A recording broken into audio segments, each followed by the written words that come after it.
This week marked the beginning of fall with the Autumn Equinox on September 22nd. On this day, the days and nights are of equal length. And as we move forward into the season, the nights will begin to grow longer and the days will become shorter. This time of year always holds a special place in my heart. September is a time of transition. The nights begin to grow cooler, we harvest our summer crop, and fall fruits begin to ripen. It's a good time to reflect on the past year and all that it has brought, showing gratitude for nature's abundance and taking more time to sit in stillness and simply observe the changes in the earth around you.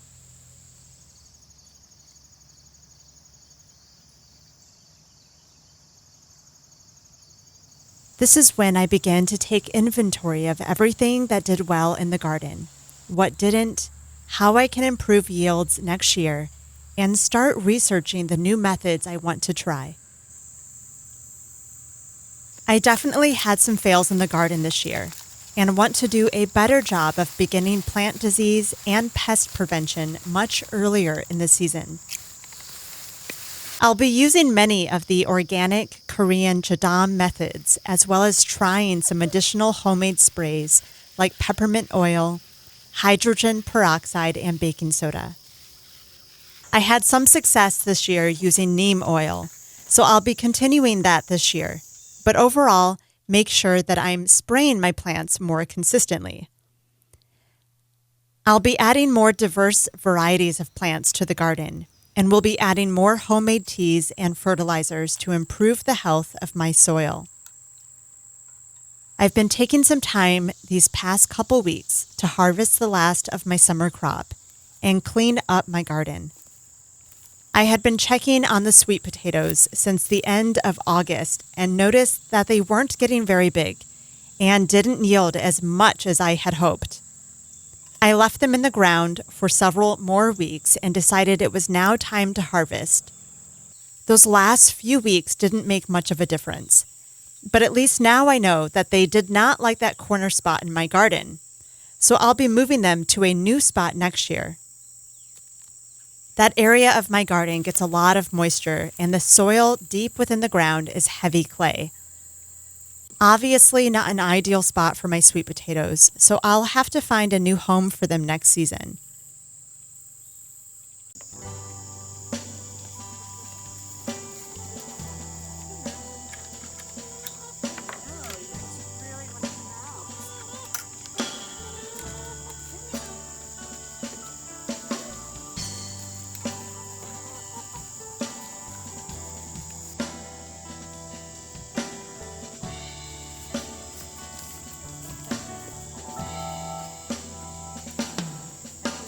You ever get the feeling that you wanted by heaven to do as so and so? Do you ever feel like pouring out your rain? I know I feel the same. Did you ever see the picture of the world where it all seemed to make sense? Yeah, they didn't really like this spot as much, obviously. It's way too wet over here. So next year I'm going to try something different and plant these somewhere else in the garden and see how they do. I tried to wait a long time in the season to harvest to allow even more time to grow the potatoes, because I checked on them around the end of August and they were still very small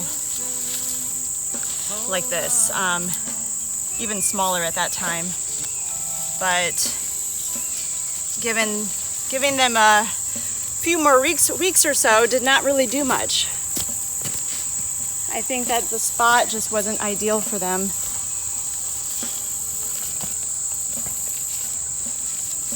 So So next year we'll try again.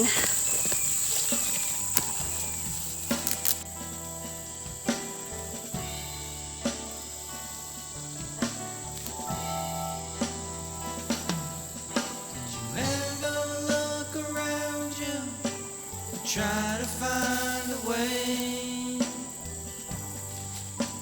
Clouds would flood your eyes. Does it ever seem like always yesterday? I know I seem the same.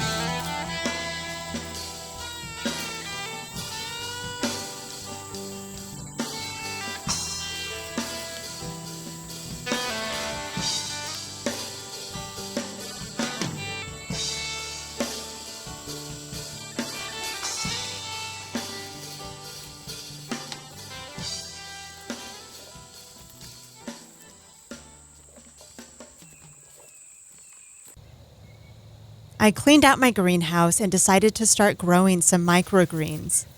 Hopefully, I'll be able to grow these in the greenhouse over the next few months before it gets too cold, so that we can continue to enjoy some fresh greens.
There are a few big projects coming up on the homestead that we'll begin to work on.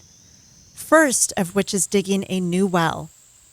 We're gathering all the parts for that now, so I'm excited to start working on it. We have a shallow well here and recently purchased an emergency manual pump that we can use in case of a long-term power outage. But we wanted to have another water source on our homestead that is easily accessible. We plan on putting the new well near the greenhouse. We are also going to begin to clear the front of our property so that we can grow more plants and fruit trees in that area next season. As of now, it is waist-high in tall grass and brush. I tried to go out there and create a path using a machete, but it was taking forever and was killing my back. So we'll be reaching out to some local neighbors to help us bush hog some of the area. I feel that it's important to preserve some wild lands on our homestead, so most of it will remain untouched. We'll clear a path that will lead to the pastured field on the top of a slight hill, and we'll use that as our area to grow on. Mostly fruit trees, quinoa, amaranth, medicinal herbs, and wildflowers. Another project we'll be working on over the next several months is digging out a trench near that area to help direct the water flow from the flooding we get in early spring. I'm setting my intentions for the months ahead as we shift into fall and honoring the seasons changing. Watching as the leaves change color and fall to the ground, feeling the coolness of the morning air, and noticing the chickens rising with the much later sun. Another season is here, and I can't but help feel proud of our first year on the homestead and feel so grateful for every moment that we had. As one season ends and another begins, may we all feel the shift within our hearts and souls and lean into each other for comfort and support as we watch the world change around us.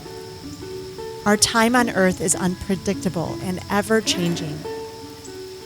Being adaptable is something we must learn in the garden, but it's also very relevant to other aspects of our lives as well. We must not forget that we are all connected. When we feel fear, we all feel that fear. When we feel hopeful for a new way of living and being, we all feel that hope. When we feel love, we all feel it. Which one are you cultivating in your part of the world?